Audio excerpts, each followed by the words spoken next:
Venezuela was once South America's richest country. Now it's in turmoil. Here's how we got here. Juan Guaido declared himself acting president of Venezuela in January 2019.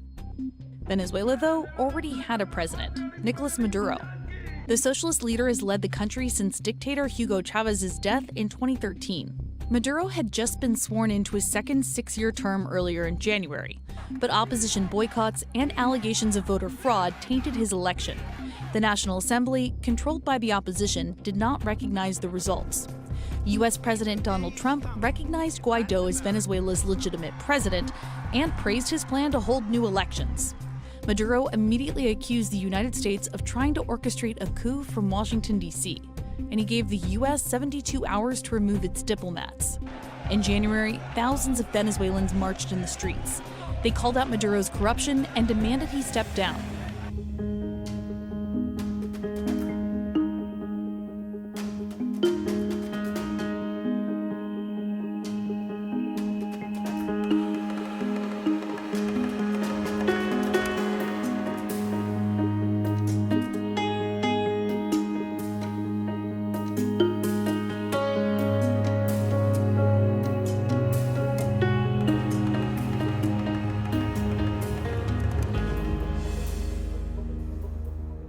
Envié una carta al Papa Francisco, espero que ya esté en camino o haya llegado a Roma, al Vaticano,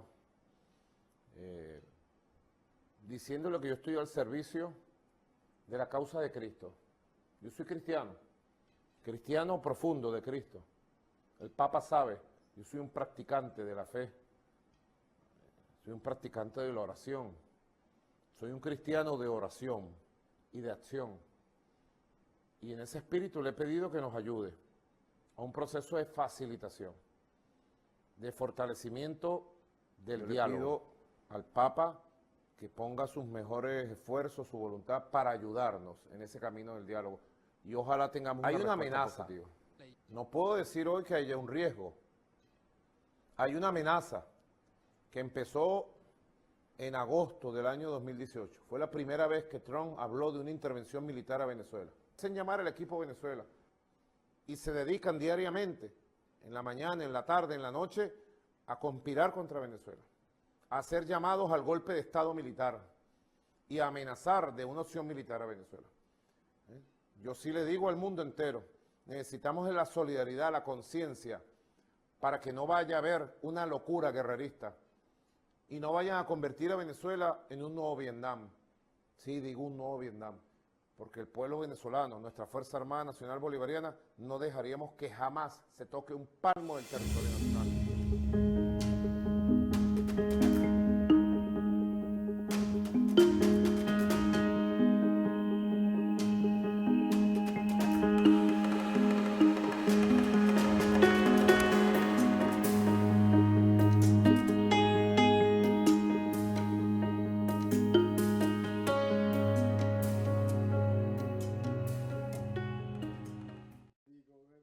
The letter sent to Mr. Maduro, Senor Maduro, in response to his one, which is dated 7 of February 2019, of Pope Francis, in my view, is de facto a request of surrender to Maduro, because the Pope wants to be a mediator, but at his conditions, and he says Maduro with a very soft diplomatic jargon typical of the Vatican, that in the past actually Maduro didn't respect and comply with the pledges taken in past agreements. So beyond this soft language, the Pope is quite tough in saying, yes, I can be a mediator, but at my conditions. I remember that when Cardinal Parolin, the Secretary of State of the Vatican, tried to ask for this pledge from Maduro at the end of 2016, the inner circle of the regime was quite insulting against him. Now I think that the Pope is remembering them that this is not possible anymore because the situation has worsened. So those conditions must be more respected and more stringent than in the past. I think Maduro, after this letter, is more isolated, because I think that the Pope was accused to be too much ambiguous about the regime. This letter explains that the Pope is not ambiguous. He's just trying to avoid a bloodshed. But the judgment about this regime is quite tough. This wouldn't be the first time the Vatican has helped Venezuela. It's a country that's 96% Catholic. Tell us what the history of the Holy See's diplomatic involvement has been. These attempts at mediation go back to 2016. The Pope tapped 2 separate archbishops to try and sit in these discussions with the Maduro government. Venezuelan bishops were also involved, and the opposition Democratic Unity.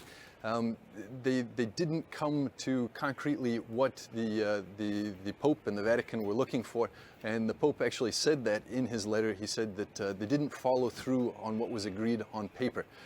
So the discussions that they had back in 2016 have been stalled, and actually there was a delegation that came from the opposition party led by the interim president Guaido just this week to the Vatican, and they walked away from that meeting with a top official of the Vatican Secretariat of State that leads these diplomatic efforts in the name of the Holy Father, and they said that the Pope they said that the Vatican was supportive of new elections. So he's not taking sides, and the bishops of Venezuela have taken a very strong position against the Maduro government. So what are they saying?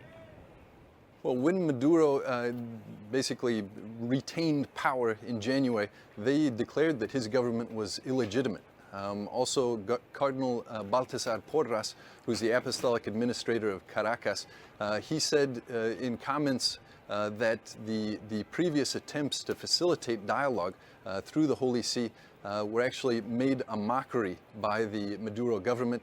And one thing to keep in mind, Lauren, which is very interesting, is that last summer when the presidency of the Bishops' Conference of Venezuela came to visit the Pope in the Vatican, the Pope after that meeting said that the voice of his voice resounds in the voice of the Venezuelan bishops. So if they're being very hard on the ground here and he's playing hands off here, there really is a support coming from Pope Francis for those bishops. Right, good cop, bad cop, it sort of sounds like.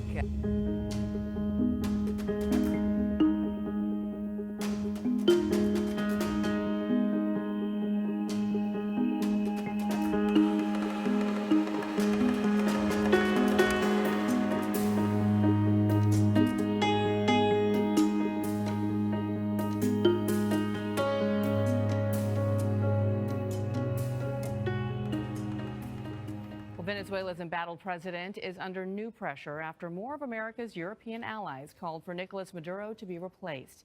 At least 38 countries now support opposition leader Juan Guaido.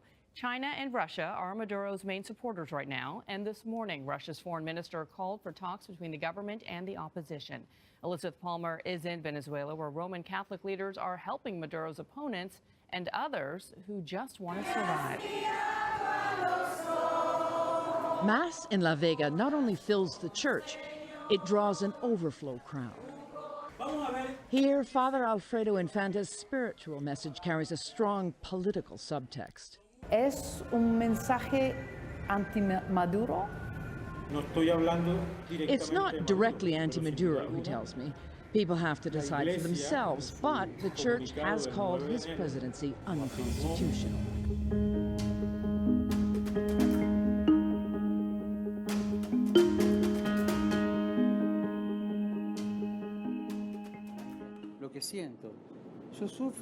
I'm suffering because of what is happening in Venezuela right now. I'd like them to agree on a just and peaceful solution. What am I afraid of? A bloodbath.